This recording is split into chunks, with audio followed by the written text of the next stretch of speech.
A lot of people don't really understand ADHD and focus. There's often a huge misunderstanding and misconception about this. And today I'm going to talk with you about what that misconception is, why it's a problem, and what we can do about it. All right. And we're not going to have to hold on too long. We're just going to jump right into the video. As always, let me just share my screen with you. And here's the problem right here. Hyperfocus and ADHD. All right, that's going to be the discussion for today. And so here's the common misconception is that a lot of people understand ADHD to be a lack of focus or people unable to focus. A common kind of stereotype is that, oh, I'm distracted by this or I'm distracted by that. I can't sit still. But when it comes to ADHD, it's actually true that people hyperfocus. They have too much focus potentially.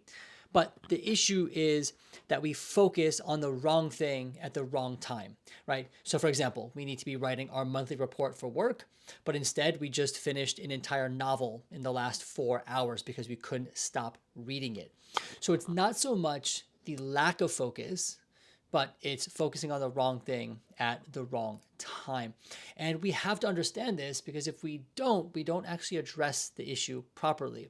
So let's actually keep going. So, and the other thing is this video is not scientific evidence and research and all that. This is anecdotal experience. I am a therapist in private practice. I help folks dealing with ADHD.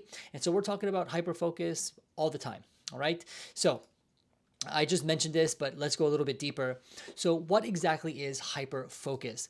The way I would describe it is that it's focusing intently on something, and this could be a task, a problem, a content that we're looking at or reading, and finding it difficult to step away, right? And I think this is what creates the kind of hyperfocus element, is that it's hard to step away, all right? Not always, right? But many times we're focusing on, again, the wrong thing at the wrong time. Now, hyperfocus is not all bad, right? Some people might describe like a flow state kind of like this, right? Where they're able to kind of lock in and get a lot of work done or be really productive for a long period of time. And sometimes there's no consequence to this, and that's totally fine. But I will say that for a lot of folks, hyperfocus has significant consequences. And that's predominantly what we're going to focus on here. Okay.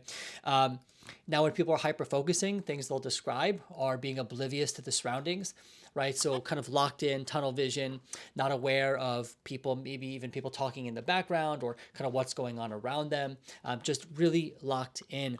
And then other times people will describe they're not even aware of the passage of time. 3 hours flew by, I didn't even feel it. A whole day went by, I didn't even recognize how much time had passed.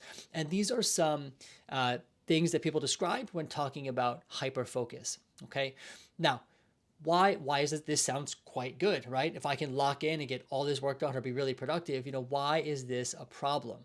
So a couple of things. I've kind of broken this down into 3 categories that I see quite often. Number one, problems at work. You can call this school as well. And the issue here is that we're actually not getting the required work done. So maybe we have a particular task to do, or we have an assignment from our boss or from our teacher, and we're not getting that done because we're spending too much time on other things. Okay. Another issue that I see is that people might have a big project, right? So maybe they have a monthly report they have to write for work, or they have a book report they have to do for school. And instead of getting the whole thing done, they end up focusing or hyper focusing on one element of that project and spending way too much time on that one thing.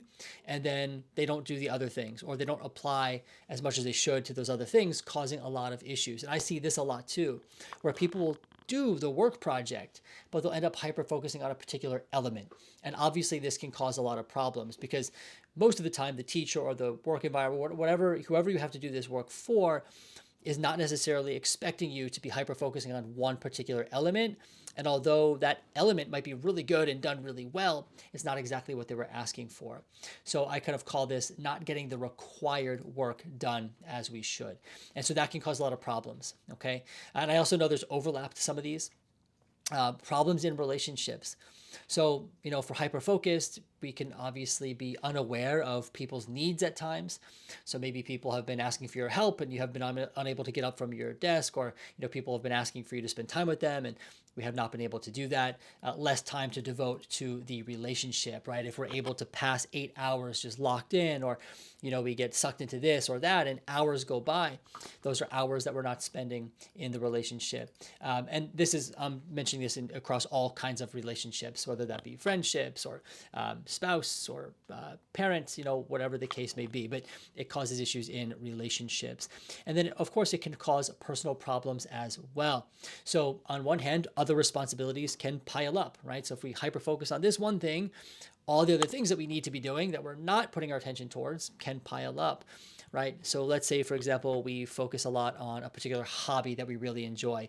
Maybe it is playing guitar, right? And so, we decide we're going to play for an hour every night or a half an hour every night, and we end up getting sucked into that and it's 2-3 hours. Well, maybe we're not getting to the emails that we needed to respond to. Maybe we're not doing the chores that we said we would. And so other responsibilities continue to pile up. Obviously, this can cause problems.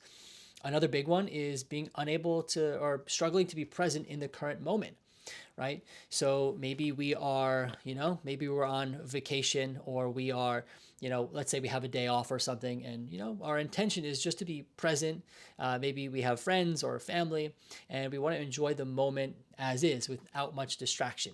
But instead, we pick up something or we get sucked into something. And again, hours pass by. We kind of missed the present moment because we're so focused on the task at hand, right? An example of this is maybe we are, again, maybe we had a day off and we want to spend that time with our children.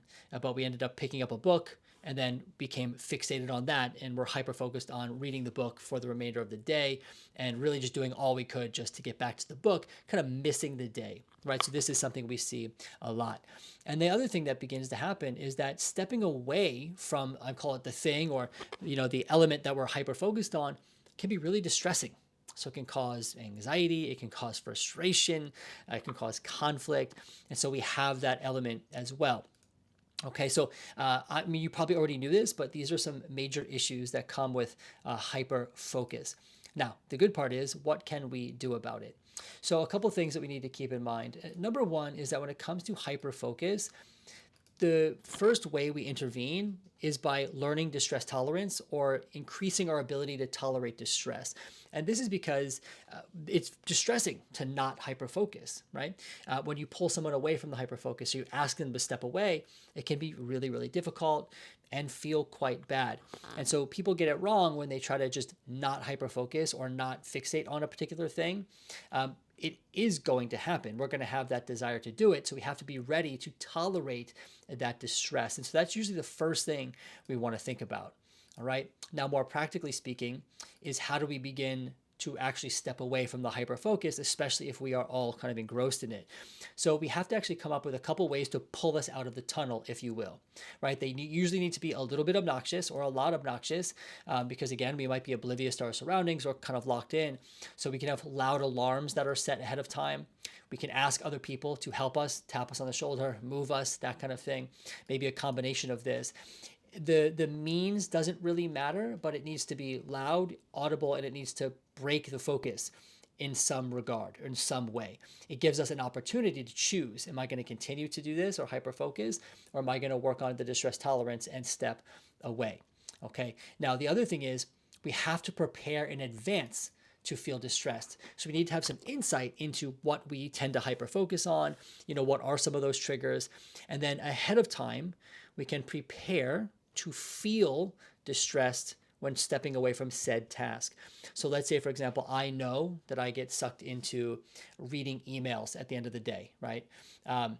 Because I know this, if it's the day before, I can prepare to feel distressed when I don't get through all the emails at 5 o'clock, which inevitably I don't do.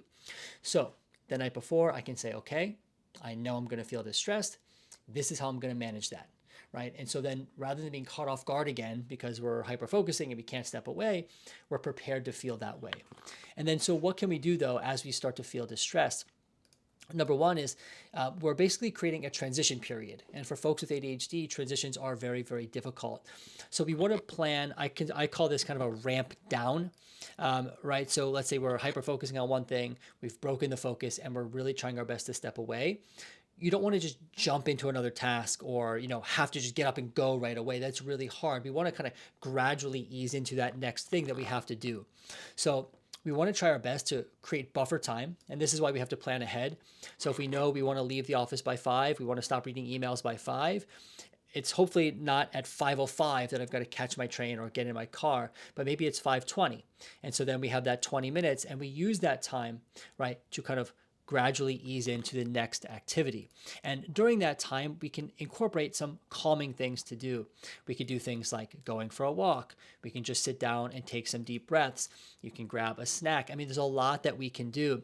But the point here is that we plan buffer time in between the hyper focused task and the next thing. And during that time, we incorporate things that are not distressing, that help us reduce the distress. So you can be a bit creative here. And now I found that as people begin to plan for this, they're able to hyper focus less during the times where it's problematic. Remember, it's not always a problem to hyper focus. Sometimes it's actually quite helpful. So that's our thoughts on hyper focus and ways you can begin to manage it. I hope this video clears some confusions up. Hope you found it helpful. If you're interested in learning more about ADHD and ADHD therapy, feel free to check out our website where you can book a free consult. Our link will be down below. Other than that, have a great rest of your day. I will see you in the next video.